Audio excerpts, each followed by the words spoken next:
Hey, what's up? This is Jason Drone. Welcome to today's episode of Get Shit Done Daily. This is our 7th show, which is pretty awesome.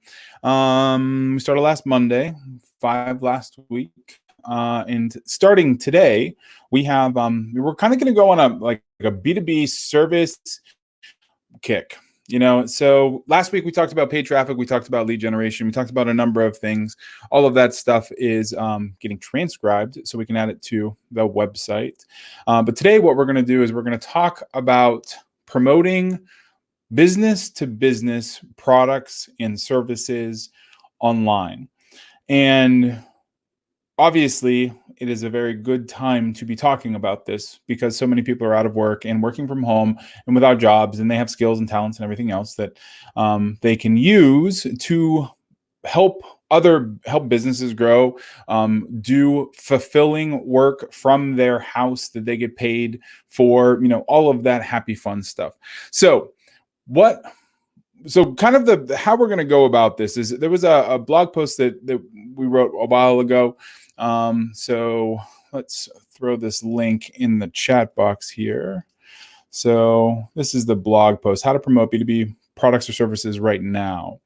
And we're going to be kind of riffing off this and then adding to it. And then, of course, if there's anything that we can do in the meantime, go to doneforyou.com and we will get you taken care of. So here's the kind of the lowdown. Promoting B2B products and promoting B2B services, by and large, you're still selling to a human being. You're still selling to one person. So a lot of times when you read in marketing textbooks and you listen to people talk, and there's a huge difference in selling B2B versus B2C, business to consumer. Quite simply, there is not. They are full of shit. I mean, at the end of the day, you are promoting your products or services to one person, and you're trying to bond with that one person. You're trying to communicate with that one person. Now, but the way you're communicating makes it so that you can reach millions of people the exact same way. That's what automated sales funnels are. That's what they do. So your sales videos, your webinars, your email copy, like all of that stuff, is built on a one-to-many scale. It's not sitting for lunch and talking to a prospect and trying to get them to buy into your service, or your product or whatever. Online, you still have the same like tactical kind of tactical things. You're still communicating, you're still using words, you're still using sales psychology, but it's built in a one-to-many scenario. So when you're selling to other business owners, when you're selling business to business services, business to business products, you are still trying to bond and connect with one person on the other side of the world, the other side of their computer, the other side of the country, or the other side of the city. It does not matter where they are. What matters is that you're able to connect with them and they're able to raise their hand and say, yes, I want more of your shit. Yes, I want to buy your stuff. Yes, I want to sign up for a strategy session. Yes, I want to do, something to progress the relationship towards, making a purchase from you. And that might be a $1 free trial or some, $7 ebook or a $10 paperback or whatever. Or it might be a $50,000 mastermind, that happens now virtually because nobody's allowed to congregate in groups more than 10. So that's the idea of this, of business to business services and in promoting B2B services and products online right now. So here's the thing, people B2B selling B2B product, because of that connotation, because a lot of people, kind of assume that selling to businesses is harder, then they make it a lot more complex than it could be or than it should be. But really, you have your tried and true kind of internet marketing things. I mean, content marketing. You cannot get better than content marketing right now. Content marketing, blogging, writing articles. I mean, people right now, because people are at home, they are consuming way more content than they ever have. So by embracing this, this content marketing space, by just, making the decision that you are going to create more content in whatever way, shape, or form that serves you, just making that decision and actually, doing something about it every single day is going to get you further in promoting your B2B products and promoting your B2B services than not. Now, here's the caveat to that content. That content needs to have a call to action. Every piece of content needs to have a call to action back to your business. They need to be able to buy something, sign up for something, or even schedule a call on your calendar from every piece of content. I was actually looking at press releases yesterday, and literally every press release has a phone number and a name on it. Usually it's with the reporter, but making sure that no matter what content people are reading, they have the ability to take the relationship further with you or your business. I mean, that's paramount in the content marketing game. Now, content marketing it's a long tail game. So it might be you write a piece of content or you write a blog post and it's 2,000 words and Google picks it up in the search engines almost immediately, but it doesn't rank in organic listings for 4 or 5 or 6 months or even a year or 2 years. So that's the caveat with content marketing is it's not ensured that it is ever going to rank in Google.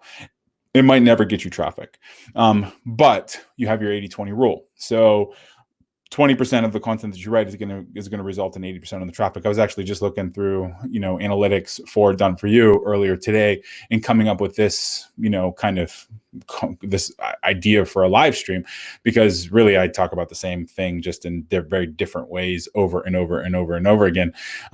And so this particular slant on marketing, B2B products, B2B services, I got the inspiration from Google Analytics. So I saw that we were ranked on the 5th, 6th page for B2B services, B2B.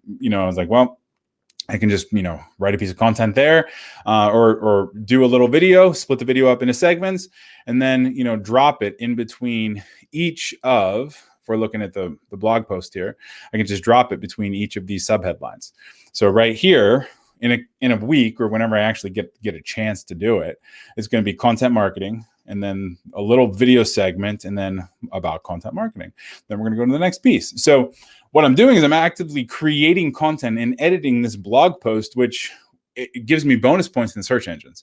I mean, this blog post was written 2 years ago ish. And it has a pretty solid ranking. It gets good, decent traffic, but if I update it and I add to it and I add some multimedia content to it, then it will give me a boost of 3 to 4 pages in Google for all kinds of different keyword phrases. So overnight, I'm ranking for more, or I'm ranking for keyword phrases higher up. We get more traffic, and it's a self-perpetuating cycle. That is content marketing, using multimedia, using text, and all that stuff. So let's see. Advertising is the other way. So advertising is, of course, a paid service. I mean, you pay to advertise. So whether you're advertising in Google, whether you're advertising in Facebook, you're paying per click, you're paying per lead, you're paying per 1,000 views of your ad. So it is it's a very quick way of getting traffic, getting your message out there. At the same time, it's paid. So in selling your B2B services, you have to think of the platform that you are going after. So if you're selling business-to-business products, services, is Facebook the right place? Maybe. We do a lot of B2B advertising on Facebook, but there are some niches that it just doesn't really work so well in. Conversely, LinkedIn is a great place for B2B advertising, obviously, but it's really expensive. So they start at a very high per click cost. So advertising in LinkedIn, you are probably going to get 4 times more traffic on the same ad budgets over in Facebook, but is the quality as good, or does the quality outweigh the cost? Maybe, maybe not. So LinkedIn traffic, way more expensive. It's going to be more per email lead. That email lead is probably going to be higher quality. But Facebook, it's going to be cheaper per email lead, But you're going to find some diamonds there, but you're going to have to kind of slog through some shit too. So that's just how it ends up working.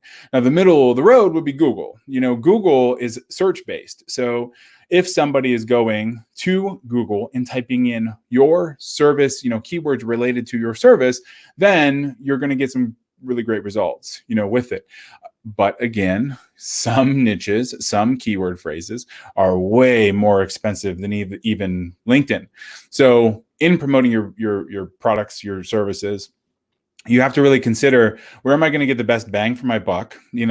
And how we like to do it is we like to couple the content piece and the advertising piece. So content, we tell our clients, publish 2 to 3 live streams a week, or at the very minimum, upload a couple of videos on your Facebook page. And what we do is we promote those live streams as kind of organic content to their ideal customer avatar. And then depending on how many people watch that video, how much of that video they watch, so how many seconds or how much of a percentage of that video they watch, then they see additional advertising. So what we do is we leverage content and allow content to kind of create the silo, which is the company, or which is the ideal customer avatar. And then from there, we retarget to those people. So that's how we do the advertising and the content marketing. They leverage each other, which means we don't necessarily need to roll out with a $10,000 ad budget in Facebook. We can, roll out with something much less if we have content being created in the background.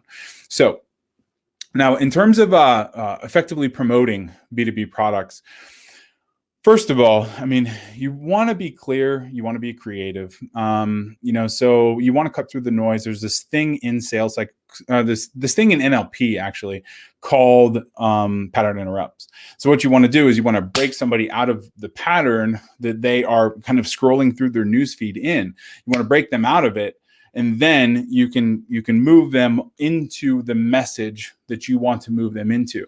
But if you don't break them out of the pattern, then they continue running the story that's in their head, and they continue just literally doing whatever the fuck they were doing previously.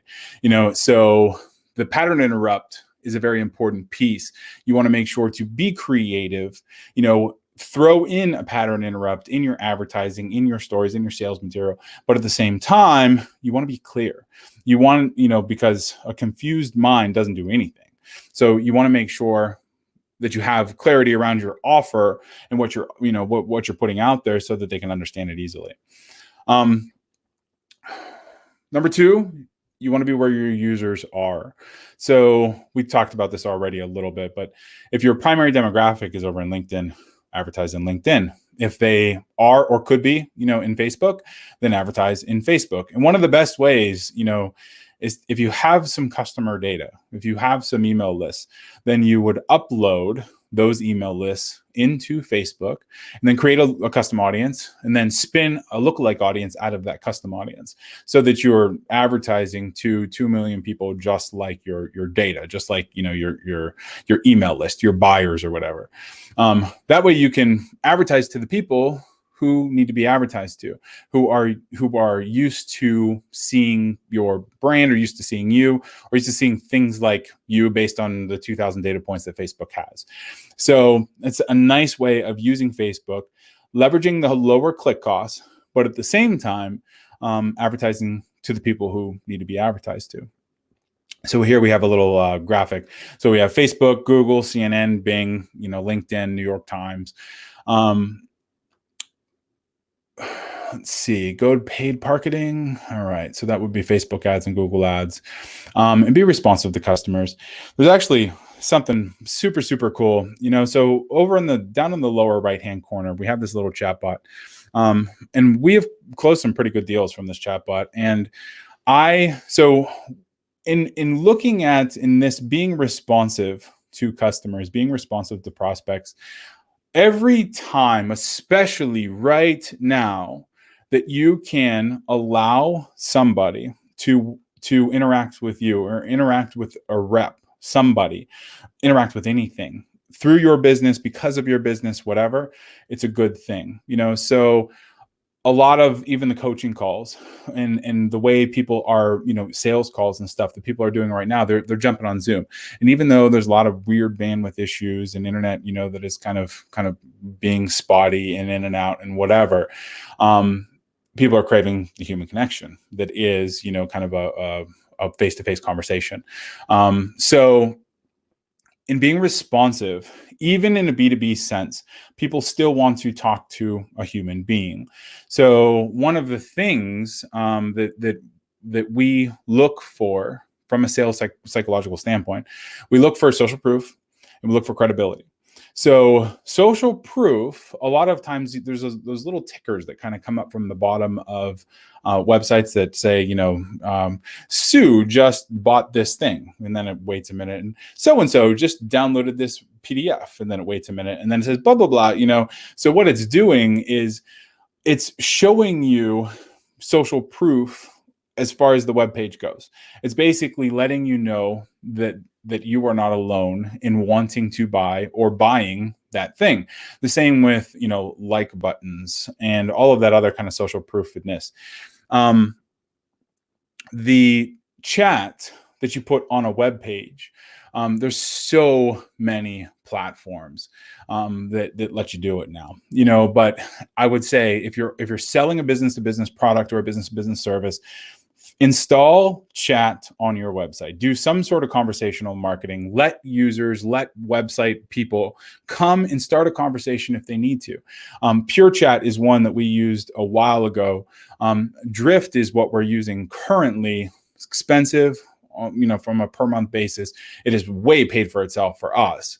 But Pure Chat was what we kind of started off with because they have a free account, and they might not anymore, but they're still free, like conversational chat widgets. But I highly recommend, installing it. Now, if you are busy, if you are the busy, CEO or president of your company, don't do it yourself. Install the widget and have a VA do it, or have somebody do it, because you get some really weird type-ins every once in a while. I'm not going to lie. Sometimes they will literally make your head explode because you're just like, oh, whatever. I just want to get off this thing. But at the same time, you find some really, really, you get some gold. You get some people who type in with some really, really great, insightful questions. It makes you, think about things differently, or it gives you the opportunity to sell to a real human being on the other side. So it's one of the reasons why we do so much like strategy sessions and consultative sales calls and all that stuff. I love having those conversations, whether it ends up in a sale or not. I love having that stuff because, at the end of the day, it forces me to see things differently, based on a conversation. So it's one of the reasons I like it. Now, any questions on selling B2B stuff over in the chat box, or in the comment box, wherever you're watching. If you're not watching anywhere, if you're watching on my personal profile, you're going to need to jump over to the Done For You Facebook page. There's a link to ask questions. For whatever reason, I don't get them here. But by and large, I think we pretty much covered everything that was in this article. All right. Now we're going to flip over to the next one, which I wanted to cover too, and it's on automated webinars. So automated webinars are super, super important and valuable right now. And it's not necessarily just like an automated webinar, but it's giving somebody the opportunity to sign up for an event, bond with you, learn from you, and ultimately, be invited into an offer from you. So automated webinars and webinars in general they're fantastic for this kind of conversational sales piece. There's two different calls to action that you can make from a webinar. So the first is sending them directly to an order form or a sales page, and then having them, kind of go through the shopping cart that way. So if your product is like between $1,000 and $2,000, or a little bit less, like $500 to $2,000, then a webinar promoting an order form is a great way of, moving product.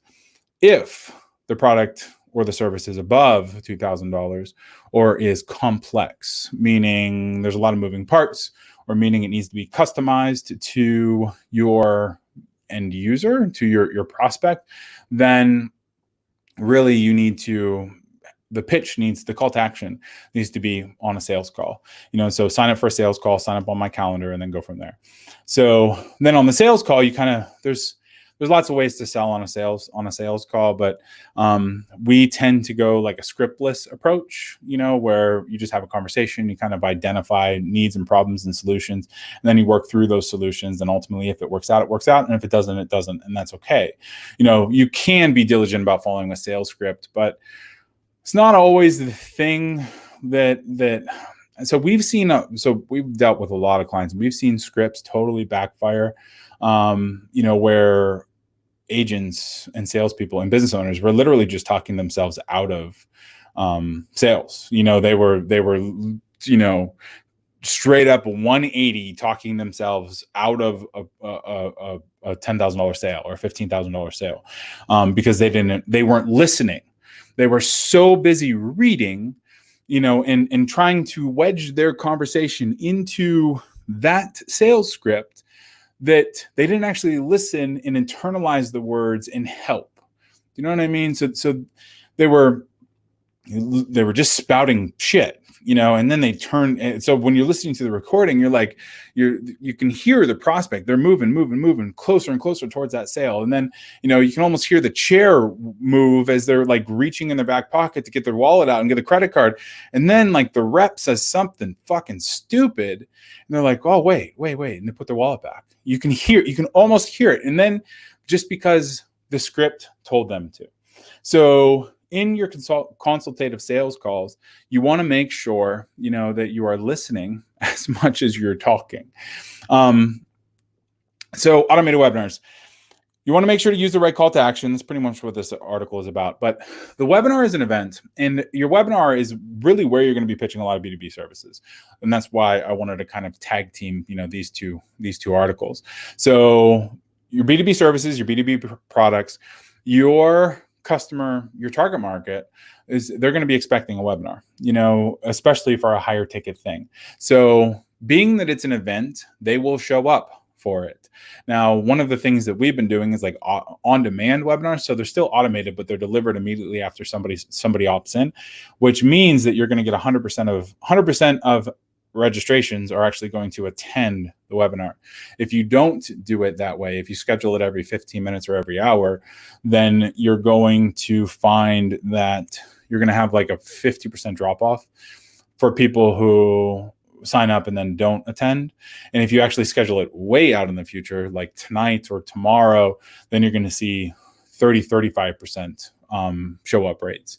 So you're going to lose 70% of the people who sign up. So we like having the immediately on-demand webinar.